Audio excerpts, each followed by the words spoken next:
Hey, I'm Kiru Paul, and welcome to Lesson 26 in our Spanish series. Today I'm going to teach you a simple construction that uses the verb ir, to go, to express the future tense. Now, English speakers generally don't have any trouble with this because, well, we do the same thing in English. For example, I'm going to write a book, I'm going to wash the car, etc. By this point in the course, you should be very familiar with the verb ir and how to conjugate it. So the construction we're going to be using is ir plus a plus infinitive. Remember, the infinitive is the unchanged verb. So the only verb we'll actually be conjugating is ir. Here are the conjugations for the verb ir in the present tense. Up until this point in the course, we focused mostly on the first and second person, yo and tú. But I decided to give you all the conjugations so you can really maximize this particular technique. Okay, now let's look at a sample sentence. I'm going to verify the information. Now this sentence should be pretty easy to translate utilizing the construction I just taught you because the rest of the vocabulary comes from your tion, ción cognate trick. So the answer would be, yo voy a verificar la información. Or I could just leave off the yo because it's very clear from the verb conjugation who the subject is and say, voy a verificar la información. See if you can translate these two sentences. Are you going to participate? Are you going to decorate the house? Now you shouldn't have any trouble coming up with participate or decorate if you think about your ción cognate trick. Here are the answers. Are you going to participate? ¿Vas a participar? Are you going to decorate the house? ¿Vas a decorar la casa? Now I left off the word tú, you, in both of those, but you could have left it in and it still would have been correct. As you can see, this is a super simple construction, but it really gives your Spanish a big boost. Think of it like this. This is just another building block. It's like a phrase, and you're going to be able to use it with other building blocks you've acquired from previous lessons, so you can translate quickly in your head and come up with really complex sentences. Now let's see how our new building block works with one that we just acquired in our last lesson. Back in lesson 25, we covered the subjunctive. Now look at this sample sentence. I hope that you are going to confirm the information. At first glance, that looks like a pretty complex sentence, especially considering this is a beginner's course. But it's not as complex as you think. This sentence is made up of 4 blocks. If you really paid attention back in lesson 25, you shouldn't have had any trouble with I hope that. Automatically should come out espero que or yo espero que. You know that espero que triggers the use of the subjunctive, so the verb ir is going to have to be conjugated that way. Well, we did a lot of examples utilizing ir in the present subjunctive, so you shouldn't have any trouble with writing tú vayas a or vayas a. Blocks 3 and 4 are super easy because you're utilizing your tion cognate trick to come up with a verb and a noun.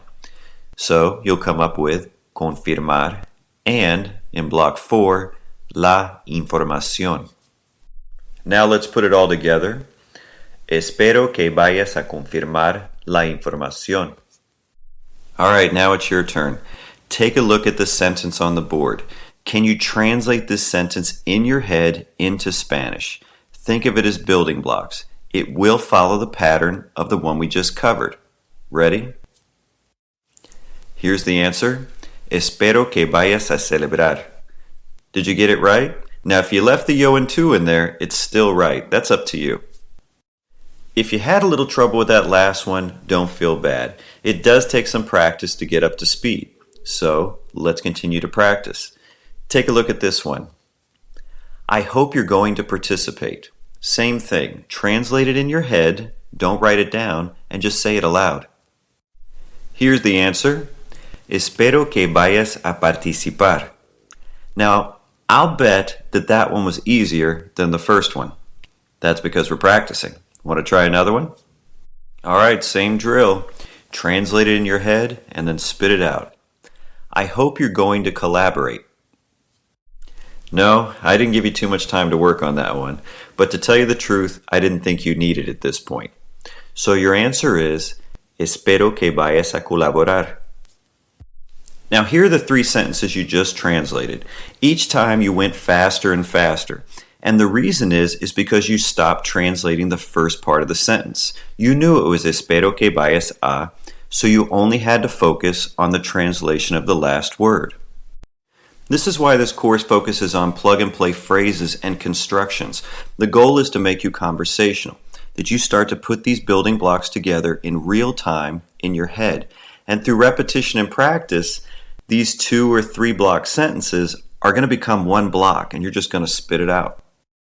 All right, let's get back to incorporating our new building block in with some other lessons from the past. Remember lesson 15? That was the to be or not to be. You said things like, ¿Estás contento? Are you happy? So you should be able to translate a sentence like, I hope you are going to be happy. Espero que vayas a estar contento. I hope you're going to be happy. Did you remember not to conjugate the verb estar? Remember, we're only plugging in the infinitive, or the unconjugated verb. I don't want you to get too dependent on using espero que vayas a for everything today, so we're going to deviate a little as we talk about how to use our construction from today, or our block, and with what we learned back in lesson 18. That was the being in the know. That's when we talked about saber and conocer. Back in that lesson, you learned how to ask questions like, do you want to meet my friend? ¿Quieres conocer a mi amigo? Well, now you should be able to translate sentences like, are you going to meet my friend? Since we're no longer talking about the subjunctive, we're going to go back to using the present tense. ¿Vas a conocer a mi amigo? Are you going to meet my friend? If you want to get some more details, all you have to do is add question words to the beginning of the phrase you already translated. Where are you going to meet my friend? ¿Dónde vas a conocer a mi amigo? When are you going to meet my friend? ¿Cuándo vas a conocer a mi amigo? This lesson is already running a little longer than I like, but before I go, I just want to show you how you use direct object pronouns with this construction. You remember back in lesson 19 you learned those. I want to buy it. Lo quiero comprar. Or you could say, quiero comprarlo.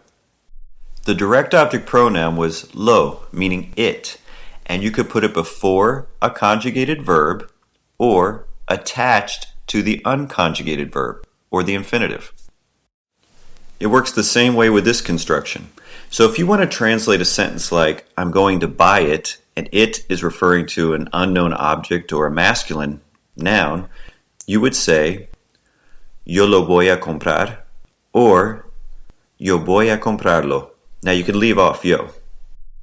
Well, that's it for today. Remember, you're not going to get any better if you're not practicing. I encourage you to spend the rest of the day creating your own sentences utilizing this new building block and then working it in with things you've already learned. Until next time, hasta luego.